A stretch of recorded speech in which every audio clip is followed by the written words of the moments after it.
From firewood to scrap wood, today I'm going to show you how to build a table saw jig that'll turn ordinary wood into extraordinary round wood. In about 8 minutes, this jig can turn a log or a pie-shaped piece of firewood round. You might ask yourself, well, what would I need it for?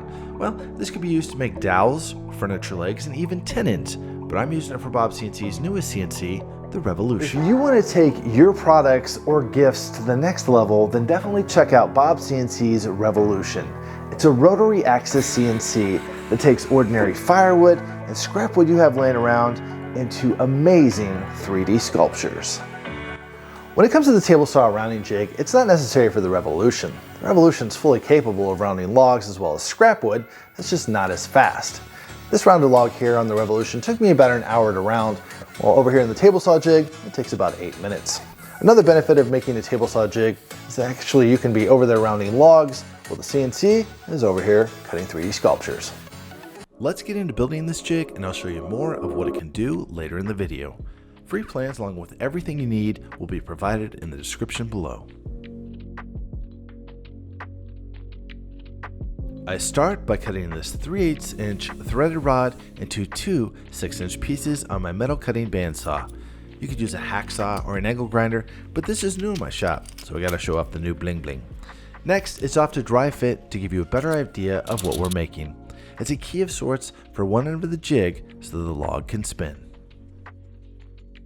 If you're making this all by handmade, don't fret. Here are the drill bit sizes you'll need to use. 3/8 inch for the threaded rod hole and 22mm for the flange bearings. I used my Evolution 4 CNC and the laser cutter for a lot of the work on this project, mainly to test the design and make sure the plans are good, but you can easily make this with a few drill bits, a jigsaw, bandsaw, and even a table saw. Stay tuned if you're going this route. I show both throughout this video. In short, I glued up a bunch of 1/4 inch plywood I had laying around to make 1/2 inch plywood. You can make yours any thickness you want, but this is what I went with. If you're making yours by hand, the table saw does an excellent job of making this next piece.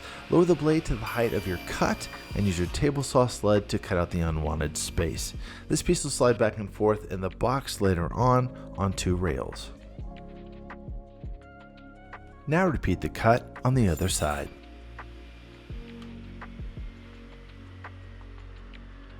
I've made the indentions 2 inches long. Now I need to cut 2 rails at 2 inches thick. To reduce tear out, I apply some masking tape over my cut after I have the table saw set.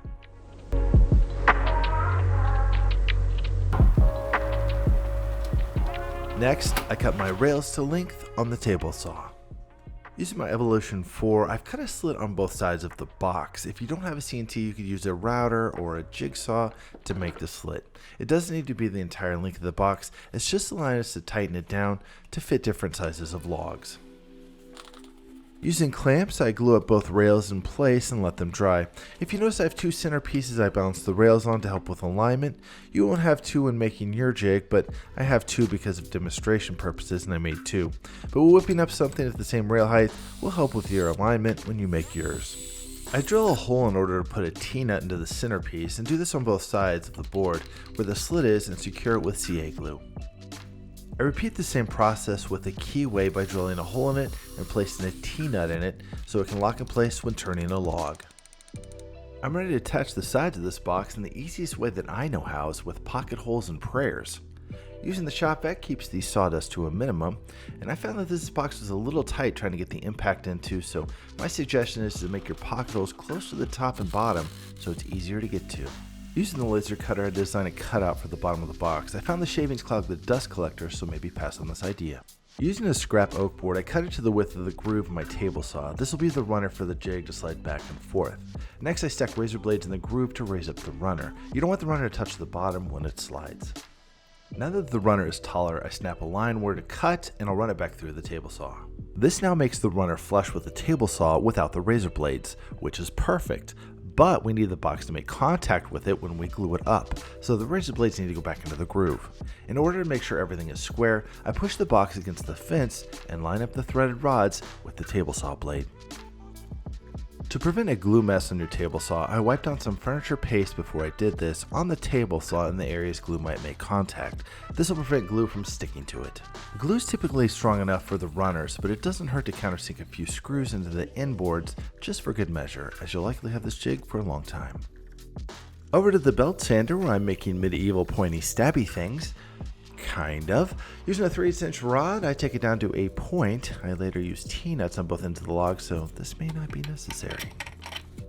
Insert the threaded rod I sharpened into the centerpiece. It gets a bearing flange on both sides and 2 nuts jammed on there so it doesn't break free. I do add a little bit of CA glue, which just helps it so it doesn't come loose.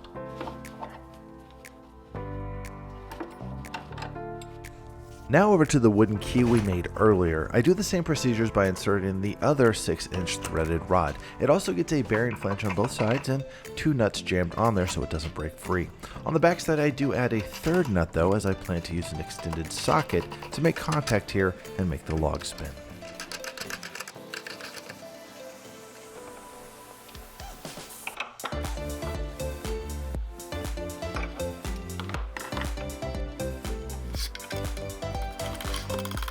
If you notice, I'm using star knobs on this box. One locks the wooden key into place, then the other 2 are on the sides that lock the centerpiece in place so it's adjustable to the length of your log.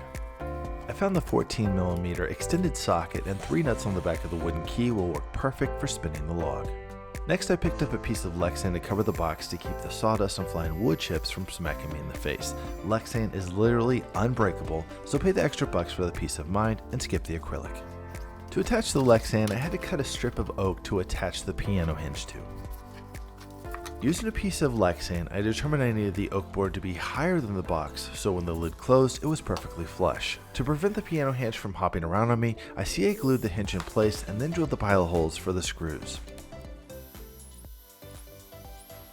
Next, I put screws in and began putting pilot holes into the Lexan. To attach the Lexan to the piano hinge, I used my rivet gun. It worked, but I had to make a few indentations in the wood for it to properly close.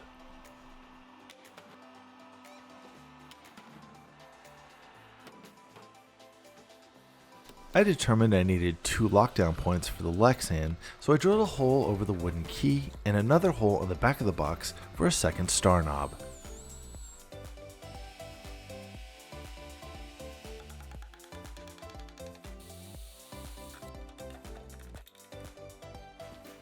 The jig is pretty much complete, but then I realized I needed a way to push it and pull it, so I designed a handle.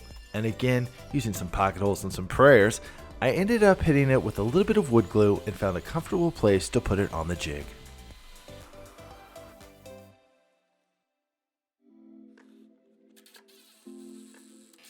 I switched out my saw blade to a 24 tooth saw blade as less teeth are better for this operation. To get the jig to slide better, I apply finishing wax to the bottom of the jig and to the table saw. Believe it or not, this actually really makes a huge difference. Came up with a cool little trick to round your firewood pretty quickly.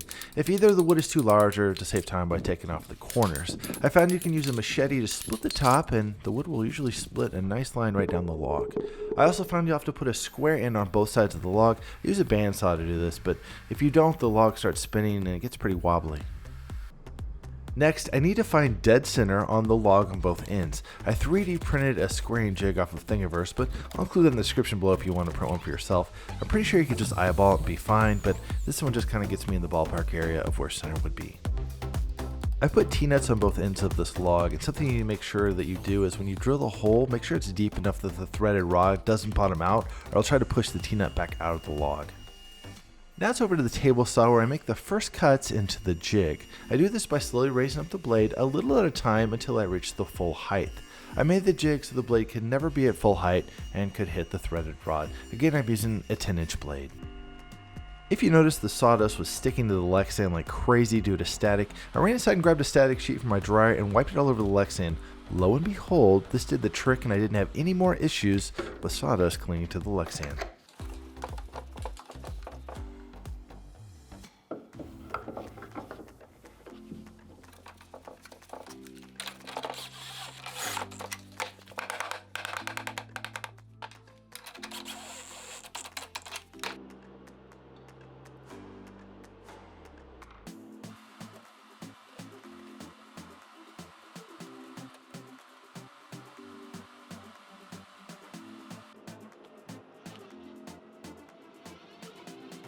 I removed the table saw insert plate in order for the shavings to fall down into the table saw, but found that the dust collector ends up choking and getting stuck a lot with these shavings. I learned a lot on my first cut and I wanted to share it with you. The jig jumps out of the table saw slot here onto the table saw itself. I didn't know what I did wrong at the time, but later figured it out. I was spinning the log way too fast, and with the log not in balance yet, it made the jig hop. I changed my drill speed from a 2 down to a 1. Next I took off the 5 amp hour battery and put on a smaller battery. You need to rotate the wood at a slow speed with the drill and move the saw blade up a half a turn on the handle at a time while slowly pushing it while running the drill. Surprisingly, there's no force on the drill itself, so it's actually a pretty safe operation. As we discussed earlier, you'll notice that this T-nut has backed out a little bit, and that's due to the hole not being deep enough in the log and the threaded rod pushing it back out. I never had another issue with any of these things after making those changes, but overall this is a great jig and one worth making. To keep this content free, I've included a BobsCNC affiliate website down below. Bob gets a notification anytime that you buy one of these glorious products off of his site when clicking that link.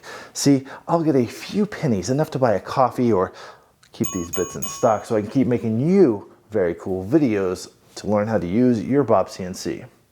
Thank you.